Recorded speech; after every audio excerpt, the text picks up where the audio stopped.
Toshkentning markazida, ya'ni Oybek metroda 4 xonali 180 kvadratli mana shunaqa chiroyli bo'lgan gabustonimizdagi obzorimizda bitta xonalarimizni ko'rsatib tushuntirib o'tamiz. Hurmatli obunachilar, mana ko'rib turibsizlar, bu yoqda koridorimiz qanaqa kenggina qilingan va bu yoqda kirishimiz bilan bizda sanuzel qismimiz joylashgan. Bu yoqda esa kirosh qismimiz, mana oynali zonalar qilingan. Hurmatli obunachilar, bu yoqqa esa juda ham chiroyli qilib stroyniy shkaflar qilingan. Marhamat, buni ham bitta olib ko'rsatamiz.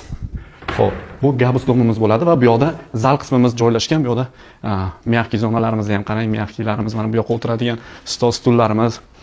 Sizlarga lokatsiyani ham shuni ko'rsatib qo'yamiz. O'zingizlar tushunib olaverasiz. Mana Oybek metroni yonginasidagi mana shunaqa chiroyligina xonadonimiz. Hurmatli obunachilar, bu yoqqa katta LG televizorimiz o'rnatilgan va bu yoqda oshxona qismimiz joylashgan. Uyimiz yoqadigan bo'lsa, albatta lakchani qizartirib qo'yasiz. Bu oshxona qismimiz ayollarimiz sevib, maza qilib, bu yoqda ijod qilsalar bo'ladi va bu yoqda televizorli zonalarimiz ham qo'yilgan. Hurmatli obunachilar, izal qismimizga bu yoqdan yopib qo'yib, отдельный ovqatlarimizni qilsak bo'laveradi. Texnikalarimiz esa bosh texnikalari qo'yilgan. Hurmatli obunachilar. Xo'p.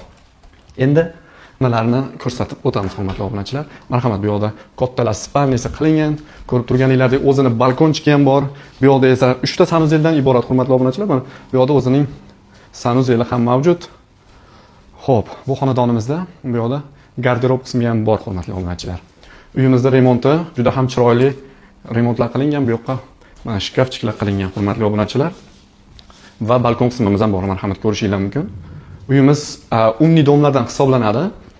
Alisa orqali boshqalar. Bu yoqda ham yana bitta garderob qismimiz bor va strelkalarimiz va sushilkalarimiz bor, hurmatli obunachilar. Bu yoqda esa sanuzel qismimiz joylashgan. Ichkarida dushovoylarimiz ham bor, hurmatli obunachilar. Marhamat ko'rishingiz mumkin. Xo'p. Va bu yoqda esa detskiy qismimiz farzandlarimiz uchun ham juda ham ideal. Bu yoqda sharoit qilib qo'yganmiz. Mana ikkita divanchiklari bor. Uyimiz skvoznoy. Juda ham yaxshi sharoitda qilingan. Mana krashinli stenkalar qo'yilgan va bu yoqda mana bitta spalniy qismimiz joylashgan. Hurmatli obunachilar, ko'rishingiz mumkin, juda ham yarki, chiroyli gabuston. Bu esinglardan chiqarmanglar. Bu uyimiz 4 xonadan iborat, aytib o'tganimizdek 180 kvadrat. Narxi esa